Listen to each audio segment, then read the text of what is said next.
This is the Coros Pace Pro and this is the Coros Pace 3. Now, both of these are outdoor GPS sports watches from Coros, and the Pace Pro costs $120 more than the Pace 3. But which one should you really be buying if you are looking for a GPS sports watch for running or any other form of outdoor activity? To find out, I've been using both of these watches for the last couple of weeks, and in this video, I'll compare their designs, features, their heart rate sensor accuracies against an ECG chest strap, do some real-life battery tests, GPS accuracies, and much more, so you can make an informed decision on whether to avoid the Pace 3 altogether and splash your extra cash on the Pace Pro. Now, before I jump into the detailed comparison, I just wanted to mention that the Pace Pro comes only in 3 colors with either silicone or nylon straps, whereas the Pace 3 comes in 7 different colors, which is more interesting if you ask me. And there's just one size available in both of these wearables, no small sized options like Garmin Forerunners. Now, I've been testing out the Pace Pro in this gray color here, and this is the silicone strap that comes with it as standard, and I've been testing that out against the Pace 3 in this ink and red combination, they call it, with this nylon strap. But apart from the colors, are the design and specs really that different? Now, the Pace Pro during my use felt quite light and comfortable to wear on a daily basis. It's primarily made of standard polymer for the body, and the glass here is actually made of mineral glass, which is a bit inferior if you compare it to something say Corning's or Gorilla Glass, but it's the same material as used on the Coros Pace 3's display. Now, the Pace 3, along with its nylon strap, is marginally lighter than the Pace Pro, but the materials used for the body is exactly the same as on the Pace Pro. So when it comes to durability, there's no clear advantage on either of these watches. Now, whilst we're talking about displays, the Pace 3 uses a 1.2-inch old school LCD with MIP or memory in pixel technology. Now, one thing to note about this MIP LCD screen is that there's no real way of turning it off, whether or not you're interacting with the Pace 3 or in the middle of an activity. Now, being an LCD screen, the blacks do look quite washed out, and the resolution of the screen is not amazing by any means. Now, on the complete opposite end, the Pace Pro boasts a new 1.3-inch bright and colorful AMOLED touchscreen. In fact, it's the first AMOLED screen on any Coros watch. So things like watch faces, menus, performance, and recovery metrics look amazing on this 1500 nit screen. And being an AMOLED screen, the display can be completely turned off or kept completely on if you're a fan of always on display. So it's turned off by itself now. And this is actually a massive step up when you compare it to the MIP LCD screen on the Pace 3, mainly because Coros is competing directly with some of the AMOLED Garmin Forerunners like the Forerunner 265 I've been using. So this is a really good news. And when it comes to displays, the Pace Pro is definitely a major step up and a winner compared to the Pace 3. The Coros made a big deal about the processor speed on the Pace Pro being their fastest, and do you know what? Comparing it side by side against the Pace 3, the experience has been really good. The digital dial on the Pace Pro now also acts as an ECG sensor for your wellness checks, whilst the one on the Pace 3 doesn't. So that's another difference to keep in mind. Now, there's 32 gigabytes of internal storage on the Pace Pro, which is a massive improvement over the 4 gigabytes of storage on the Pace 3. But overall, the design, spec, and overall experience on the Pace Pro is just much better. But are there any differences between the health, performance, and recovery tracking? Now, being a GPS sports watch, these things are not just limited to loads of outdoor activities, but also have a few indoor training activities built in.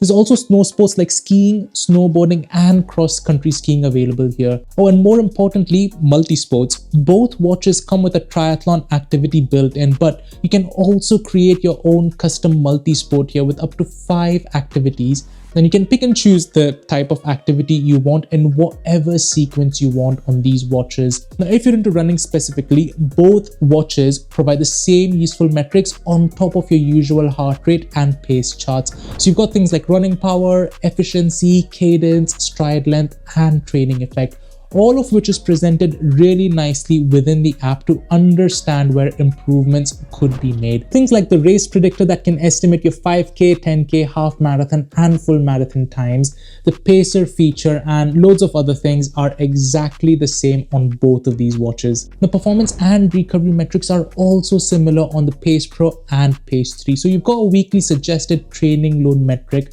to maintain your training efforts, training intensity, which analyzes the intensity of your activity so you can manage your fitness levels, and there's also a recovery metric which shows how well rested you are to take up your next activity. Speaking of sleep tracking, both watches provide again the same amount of information, just the sleep duration, breakdown of the sleep stages and a 7-day trend. But the Coros app goes beyond and gives quite a lot of more useful information, such as the quality of sleep, whether any sleep metric was out of range and your resting heart rate. Oh, and one last thing about training and recovery is that you also get access to the Coros Training Hub, which is an online and free web-based portal to manage your fitness and training journey. So from a health, performance and recovery tracking perspective, both of these give exactly the same amount of information. So that shouldn't be a reason to pick one over the other. But what about smart features?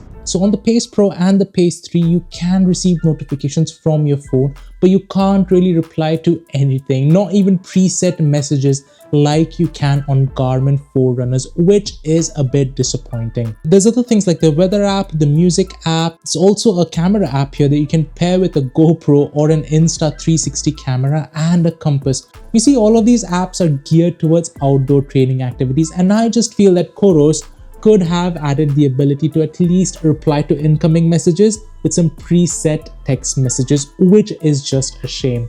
But anyway, given that the Pace Pro is slightly chunkier than the Pace 3, and in my experience, chunkier wearables like this sometimes struggle with heart rate tracking, how do these two then compare when it comes to heart rate sensor accuracies? Now, I've been using Polar's H10 ECG chest strap to benchmark my heart rate readings, and this is often considered as the gold standard for heart rate measurement. And looking at one of my runs here, the Pace Pro was a teensy bit slower than the Pace 3 in picking up the rise in my heart rate against the chest strap. But after that, both of these were spot on in picking up all of the peaks and troughs during my intervals. They're almost in sync with just 1 to 2 beats per minute off from the chest strap. There was this brief moment where the Pace 3 suddenly just dropped, but it quickly recovered and was spot on. It's been a one-off case here for the Pace 3, and in all of my other runs, both of these have been largely similar to each other and no anomalies at all with the Pace Pro. So very good result for both of these watches thus far for outdoor running. Now, looking at strength training, where I normally find wrist-based optical heart rate sensors start to struggle, and this workout was for biceps and back exercises, and the results are not that great. It's quite obvious that both watches struggled in picking up the rapid increase and then rapid declines in my heart rate as I finished one set, rested and then moved on to the next set. I suspect this was because there was quite a lot of arm movements during the back and biceps workouts, but then I tested the Pace Pro out against a shoulder and legs workout, and I also had Garmin's Forerunner 265 with me, and the results are much better in this workout. The Pace Pro and the Forerunner 265 are almost in sync with each other and not far off from the chest strap. The first part of this workout was entirely legs, so you can see that the Pace Pro was spot on during this first part of the workout.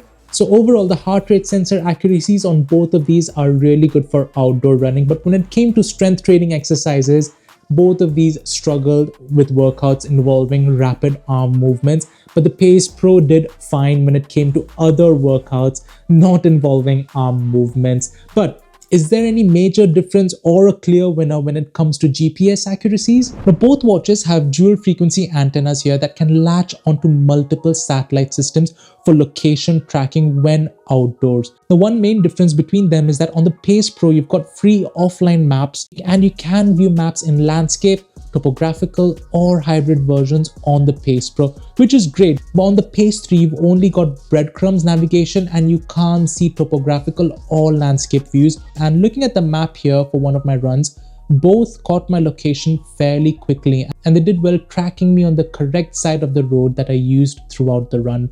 They stayed locked onto me even through some tree coverage here in this park, and there were quite a lot of nuanced turns on this route which both of them have managed to pick up. You can really see the dual frequency antennas on these watches doing their jobs, as they've picked up even parts where I crossed roads accurately. Now overall, the dual band antennas and location tracking on both of these watches are really good and very similar. But how does all of that running, GPS tracking in dual frequency mode, and just using these watches day to day affect their battery lives? So before I show you the battery drain profiles for these watches, one big difference between these two is actually this.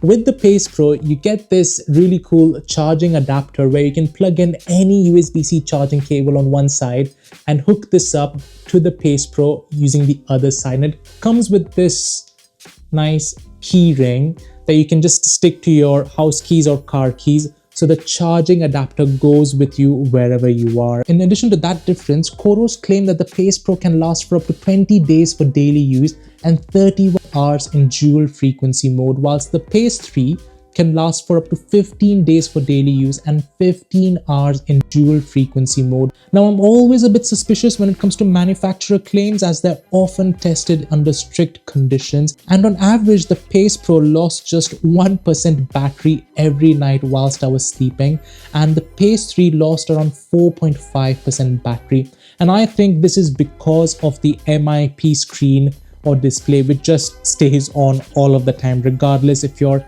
in an activity or if you're sleeping at night. Now for outdoor GPS workouts, the Pace Pro lost 4.1% per hour and the Pace 3 lost 6.5% per hour, with turn-by-turn navigation for outdoor runs also switched on. Now overall, the Pace Pro lasted for 14 days and the Pace 3 lasted for 8.5 days on a single charge. And considering the time I use these for outdoor GPS workouts, the Pace Pro could last for up to 24.5 hours in dual frequency mode, and the Pace 3 could last for up to 15 hours and 20 minutes. Now, it's obvious that the larger battery capacity on the Pace Pro is doing its job, but I'm really impressed on how Coros have optimized the battery usage on the Pace Pro compared to the disadvantage that the Pace 3 has with its MIP screen, which just stays on all the time whether or not you're using it. But both of these watches are only as good as the companion app. So is the experience with the Coros app any different?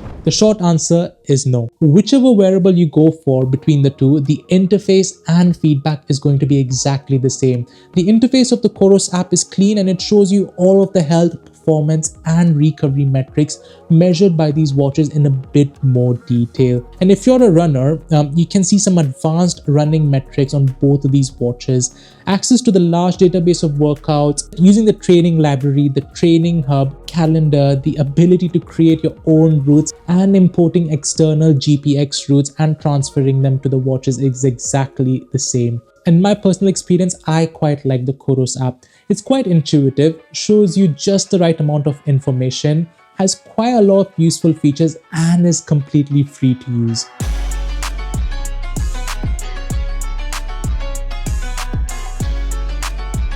So then, is it worth splashing your extra cash on the Pace Pro and avoiding the Pace 3 altogether? Now, although the Pace 3 checks quite a lot of the boxes when it comes to outdoor GPS sports watches, I feel that Coros have done a better job with the Pace Pro.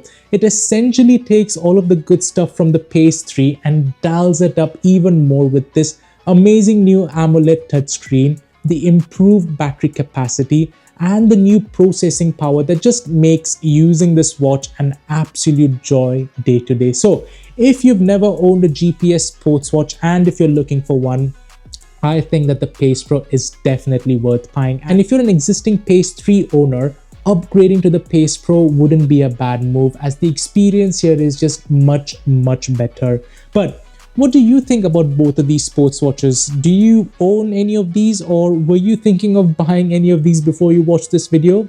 Let me know in the comments section below. As good as the Pace Pro is, how does it really compare to Garmin Forerunners and specifically the Forerunner 265? To find out, make sure you press that subscribe button so you don't miss out on my full in-depth comparison between these sports watches. And as always, a massive thanks to all subscribers of this channel. See you in the next one.